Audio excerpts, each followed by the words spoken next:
तीन बेटियां। सरिता के घर में तीन बेटियां थीं। दो नौकरी करती तो एक पढ़ाई।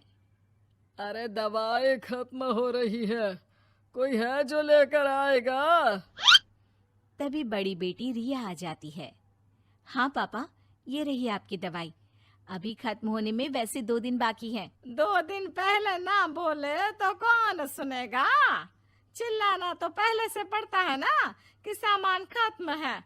अच्छा जल्दी से छोटी चाय बना दे दीदी के लिए। जी माँ। और हाँ, पकोड़े तल लेना, बारिश का मौसम है, मजा आ जाएगा। मैं बाजार से आलू ले आती हूँ माँ, खत्म हो रहे हैं। घर का सारा काम बिल्कुल परफेक्ट चल रहा था। दोनों बेटियां पढ़ाई के बाद नौकरी कर रही थी और छोटी पढ़ाई, पिता की पेंशन और अपना मकान। लेकिन पास की कमला चाची।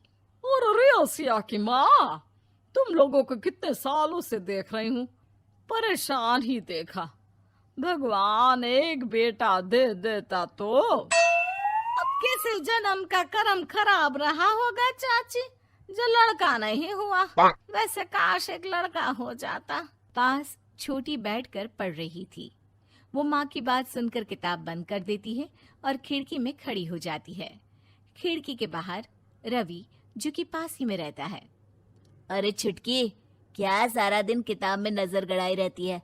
मैं नकल करना सिखा दूंगा, तू आराम से पास हो जाएगी। आजा, चलना, सब बाहर खेल रहे हैं। तू तो लड़का है, फिर पढ़ता क्यों नहीं? तेरे सर पर तो माँ पिता की जिम्मेदारी भी है ना।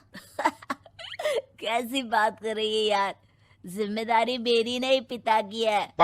पिता की क्या जिम्मेदारी, बता। देख, माता पिता लड़की की शादी के लिए पैसा जमा करते हैं, उसकी शादी कराते हैं, उसे पढ़ाते भी है ना? हाँ, वो तो सभी माता पिता करते हैं। क्या लड़की की शादी नहीं करते?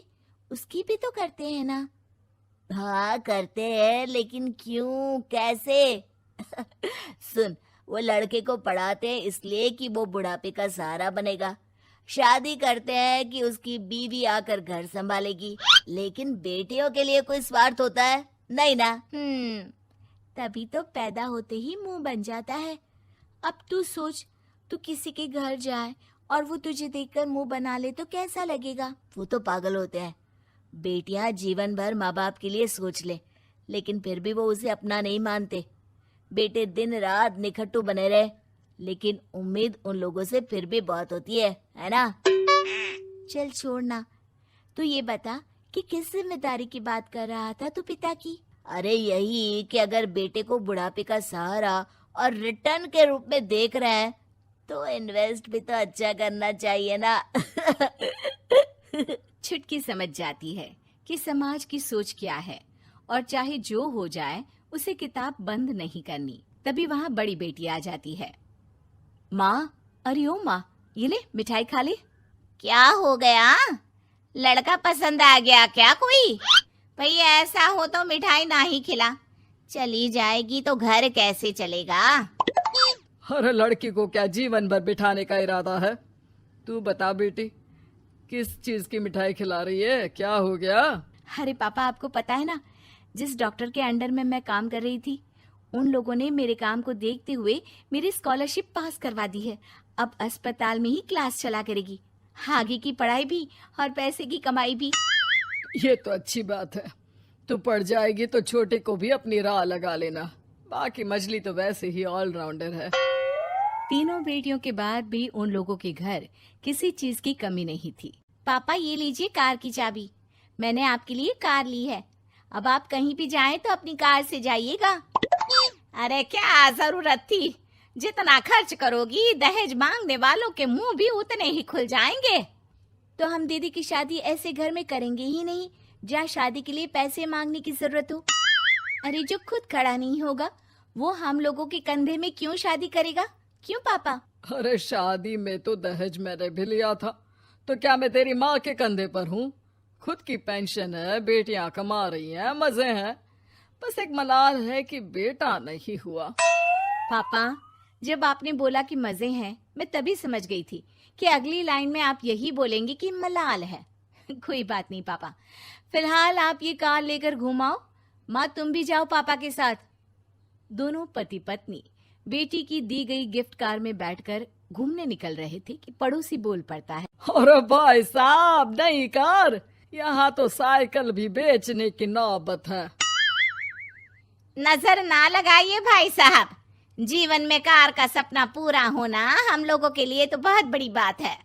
हाँ हाँ, लाखों की कार हम हजारों की कमाई वालों के लिए कहाँ मुमकिन थी, ऊपर से तब जब कोई बेटा भी नहीं है। वैसे भाई साहब, आपकी साइकिल बिक क्यों रही है? भगवान की दुआ से तो आपके 4 लड़के हैं। हाँ हाँ, आपको तो हेलीकॉप्टर से घूमना चाहिए। और खाक हेलीकॉप्टर भाई साहब, अब क्या छुपाना, 2 लड़के तो कुछ कमाते ही नहीं, सारा दिन टीवी मोबाइल में लगे रहते हैं। और बड़े 2 जो किसी तरह जिम्मेदार बने भी हैं, बहू के कहने पर 1 पैसा हम लोगों को नहीं देते, ना इज्जत है ना मान सम्मान।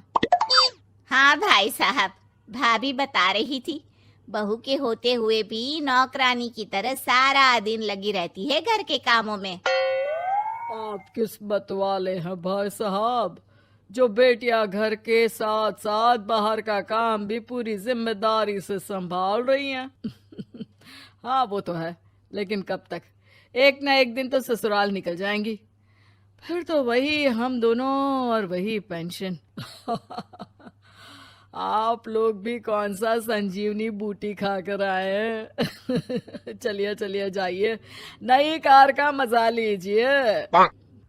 अच्छा ऐसा करते हैं, मेरी बहन के घर चलते हैं, काफी वक्त हो गया है मिले। दोनों बहन के घर जाते हैं, जहाँ उसकी बहन और उसका पति बैठकर चाय पी रहे होते हैं। अरे भाई भाभी, आज रास्ता कैसे भूल गए आप लोग? अरे हम तो फिर भी भूल गए, तुम तो कभी नहीं आते हमारे घर। अरे कोई आने का साधन भी नहीं है ना, अब बस से आना हम लोगों के बस की बात तो रही नहीं भाई। अरे दीदी, 2 कार थी आप लोगों की, कहाँ गई? भाभी वो तो जिसकी थी वो ले गया। मतलब? 2 बेटे हम दोनों से अलग हो गए हैं, अपनी कार ले गए, अब हम दोनों अकेले, खुद बनाना खुद खाना। भाई बहन के घर से मिलकर बेटी की गिफ्टेड कार में बैठकर निकल जाते हैं। काश हम लोगों को भी लड़का हो जाता।